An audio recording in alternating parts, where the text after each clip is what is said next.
Selamat pagi, saya akan menyampaikan tentang ekonomi teknik. Jadi yang akan kita pelajari dalam hal ini, ekonomi teknik adalah pengertiannya dulu.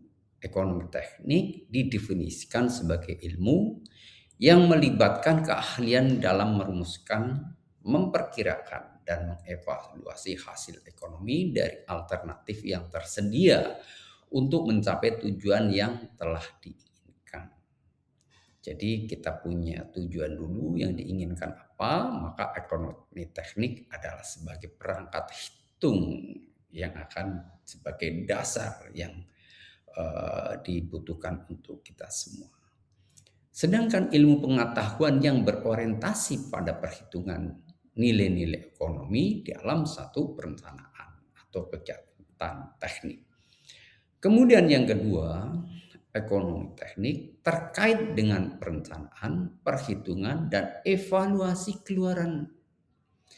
Jadi ekonomi ketika ketersediaan beberapa alternatif guna mencapai tujuan yang diinginkan. Jadi ilmu ekonomi ini tidak hanya dibutuhkan oleh orang teknik, keliru. Tapi ilmu yang dibutuhkan di dalam teknis. Misalnya bagaimana merencanakan suatu proyek, artinya dari proses kebutuhannya apa diidentifikasi, dari proses SDM-nya, barang-barangnya, dan lain sebagainya, akan menjadi suatu analisis, namun dengan beberapa variabel yang banyak informasi-informasi datanya yang akan nanti bahas kita pada slide berikutnya. Kemudian juga ekonomi teknik sebagai perhitungan matematis, ketentuan sebagai tool ya untuk membandingkan alternatif. Jadi tidak ada satu alternatif, tapi berbagai alternatif menjadi pertimbangan di dalam prosesnya. Merupakan dari ilmu yang diaplikasikan untuk perhitungan aspek ekonomi pada proyek-proyek teknik. Jadi harus pahami semua. Jadi proyek itu harus dilihat dari hulu sampai hilir, dari perencanaan sampai pekerjaan selesai, sampai masa garansi habis, harus aman, selamat, dan yang lebih penting lagi adalah secara finance menguntungkan. Itu hal-hal seperti itu yang menjadi pertimbangan kenapa ilmu ekonomi dibutuhkan. Baik, saya akan sampaikan mengapa diperlukan, karena ekonomi teknik untuk merumuskan, memperkirakan, dan mengevaluasi suatu proyek teknik dalam rangka membuat satu keputusan.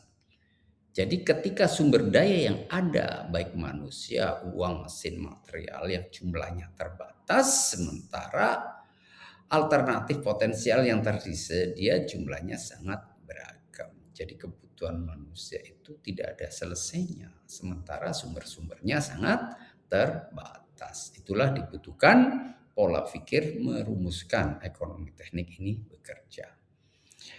Jadi ekonomi teknik diperlukan ketika kita akan membuat keputusan yang terkait dengan satu, membandingkan dari berbagai alternatif rancangan. Yang kedua, untuk mengevaluasi kesempatan secara finansial seperti pinjaman. Jadi kita bekerja, pekerjaan itu menggunakan modal sendiri, kerjasama, atau modal pinjaman. Semua ada konsekuensinya, bukan berarti modal sendiri tidak ada konsekuensinya, tetap ada, harus diperhitungkan secara bisnis. Kemudian yang ketiga adalah membuat keputusan di dalam investasi. Jadi di dalam bukan hanya proyek, tapi investasi untuk kita juga harus diperhitungkan mana yang lebih cocok, yang paling beresiko lebih kecil, itu harus menjadi pegangan utama. Kemudian perkiraan dan pengambilan keputusan umumnya didasarkan kepada 4 hal.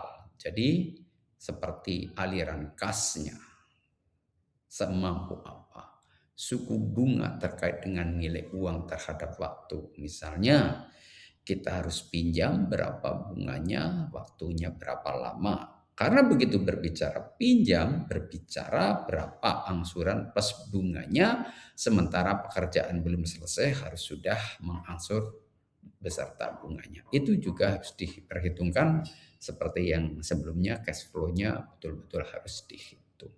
Kemudian waktu terjadinya aliran kas. Jadi proyek itu juga harus diperhitungkan aliran kasnya.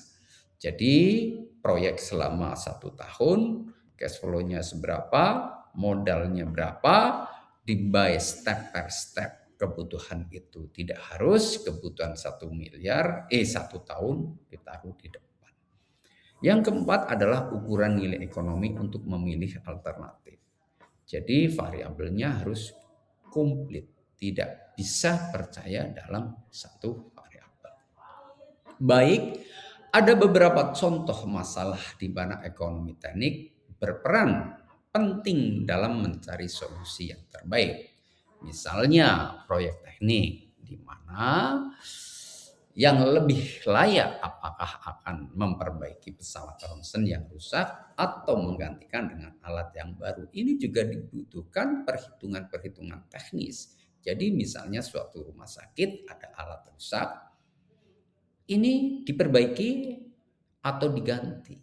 Itu harus diperhitungkan. Lifetime alatnya sudah berapa lama, kerusakannya apa, sudah ada historis kerusakannya itu berapa kali, utilitasnya sehari berapa, pemeliharaannya sudah dilakukan apa belum, kemudian teknologinya juga dipertimbangkan. Itulah di dalam pengambil keputusan data-data itu dibutuhkan.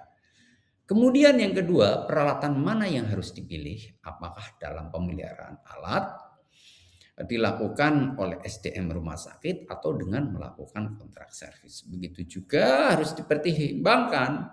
Jadi peralatan yang ada di rumah sakit di dalam proses pemeliharaannya pelihara sendiri atau kontrak servis. Alasannya apa?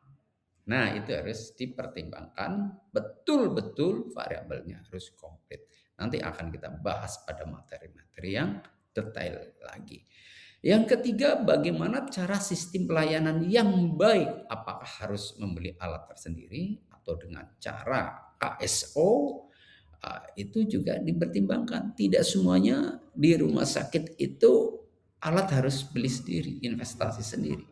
Ada kalanya alat itu melakukan kerjasama operasional, tentunya dengan pertimbangan dan perhitungan yang matang. Inilah fungsinya dilakukan materi ekonomi teknik.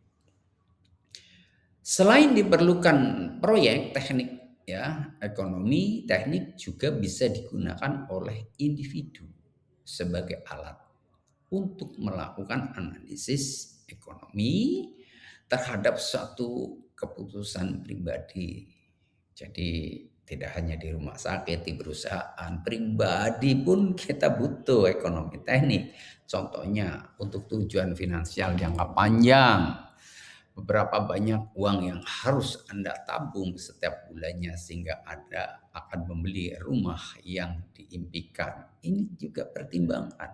Anda beli rumah harus beli cash, resikonya kita mundur dalam pemilikannya, tapi tidak menanggung beban hutang dan bunga, atau membeli dengan cara pinjam, dengan cara hutang. Hutang finance-nya itu menggunakan model apa? Tentunya ada dipikir berapa jangka waktunya, berapa kebutuhan angsuran beserta bunganya per bulan, tentunya diperhitungkan berapa penghasilan dari bulanan kita. Itu harus dihitung betul. Yang kedua, Anda ingin membeli mobil, mana yang lebih baik? Apakah akan membiayai pembelian dengan menggunakan pinjaman atau dengan pinjaman itu ada dua, dari dealer atau dari bank. Itu dipertimbangkan. Atau tidak harus membeli baru, tapi dengan uang yang dimiliki tentunya second hand dengan resiko mobilnya tidak seperti yang mobil-mobil baru itu betul-betul dipertimbangkan betul. Apakah mau utang bank atau dealer, atau mundur pembeliannya, atau membeli yang tidak harus baru. Itu harus variabel itu dipertimbangkan betul. Kemudian bagaimana cara membuat keputusan investasi jangka pendek dan jangka panjang? Apakah gaji yang tinggal lebih baik dari opsi kepemilikan saham? Itu juga dipertimbangkan lagi, membeli mobil atau membeli yang lain dulu. Semua harus dipertimbangkan kalau kita ingin selamat di dalam memperhitungkan kebutuhan. Evaluasi ekonomi pada proyek desain dilakukan ada beberapa langkah. Langkah pertama, estimasi total investasi. Jadi modalnya butuh berapa? Total investasi modal sama dengan modal tetap plus modal kerja. Itu jadi pertimbangan betul. Yang kedua, estimasi total biaya produk tahunan. Itu juga dihitung karena menyangkut finansial dan biaya. Ingat, total biaya produk sama dengan biaya langsung, biaya tidak langsung. Ada biaya langsung, ada yang biaya tidak langsung. Itu harus dipertimbangkan. Kemudian biaya langsung yang seperti apa, yang tidak langsung seperti apa, nanti dilihat di lembaran-lembaran berikutnya. Yang ketiga, estimasi keuntungan tahunan yang dihasilkan. Laba bersih tahunan sama dengan berapa? Adalah total penjualan tahunan dikurangi total biaya produk. Jadi terkait pajak dan penghasilan itu beda lagi. Jadi biaya pendapatan bersih itu adalah biaya yang total pendapatan semua dikurangi biaya-biaya, itu baru berbicara laba atau rugi. Laba bersih berapa setelah dikurangi pajak dan biaya-biaya lain. Itu juga harus betul-betul dihitung. Sejak kapan? Sejak proses perencanaan suatu proyek.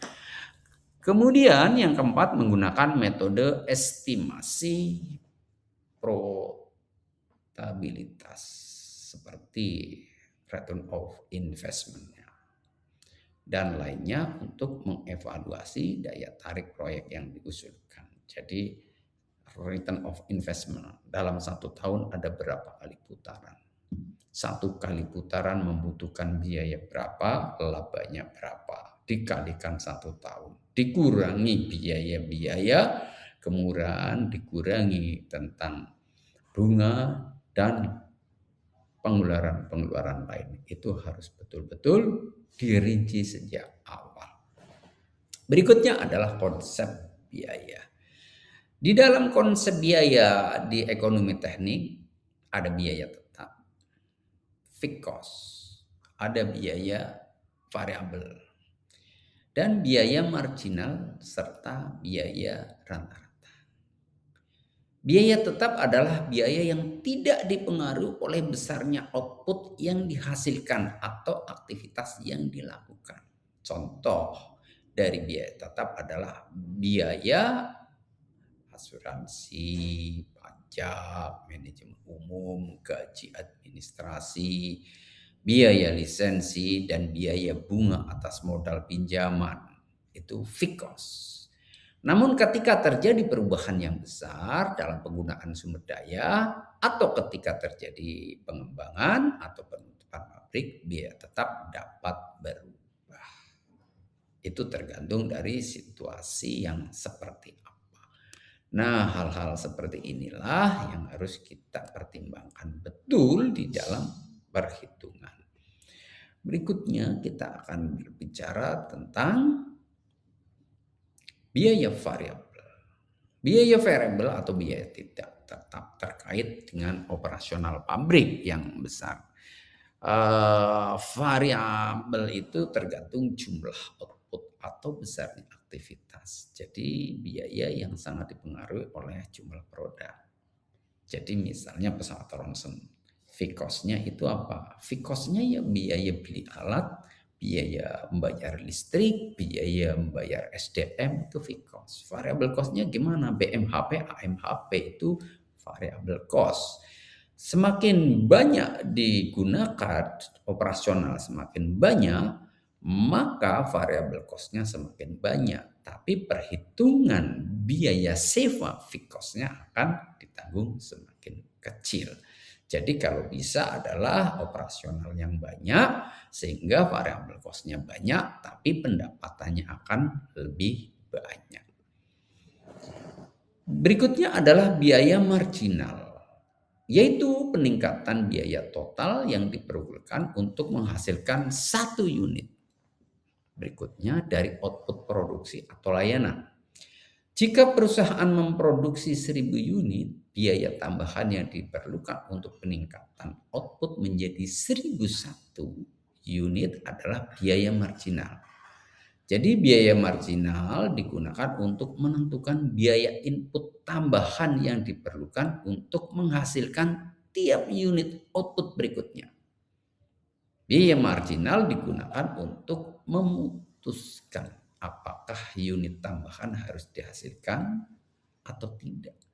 Jadi biasanya sudah membuat satu paket 1000 unit biayanya sekian, fixed cost variable cost sekian. Tapi begitu ada tambahan harus membuat 1100, yang 100 ini diperhitungkan berpengaruh terhadap fixed cost apa enggak, terhadap waktu enggak, terhadap variable cost enggak. Karena apa? Itu adalah tambahan yang non paket. Berapa biaya tetapnya? Itu harus dipertimbangkan lagi. Bukan berarti menerima pekerjaan kok sepertinya harus ada perhitungan ulang karena faktor-faktor tadi.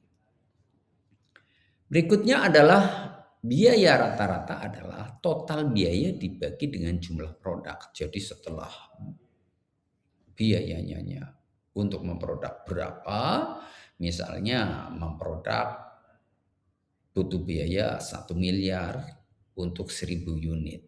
Sehingga biaya rata-ratanya per unit berapa? Itu biaya produk. Kemudian belum selesai sampai di situ. Biaya produk itu. Kemudian untuk marketing, sehingga outputnya adalah harga jual. Ini yang harus hati-hati di dalam kita menentukan harga jual. Oke, kita lanjut contoh biaya marginal rata-rata. Ini kamu lihat apa yang ada di depan, ini contoh di dalam kelas di universitas. Pada saat 40 jadikan satu kelas. Pada saat 50 bagaimana? Dijadikan satu kelas terlalu padat, dijadikan 2 kelas itu kurang banyak, sementara waktu dosen, biaya operasional. Nah, ini contoh-contoh hal seperti itu yang menjadi penting untuk dilakukan.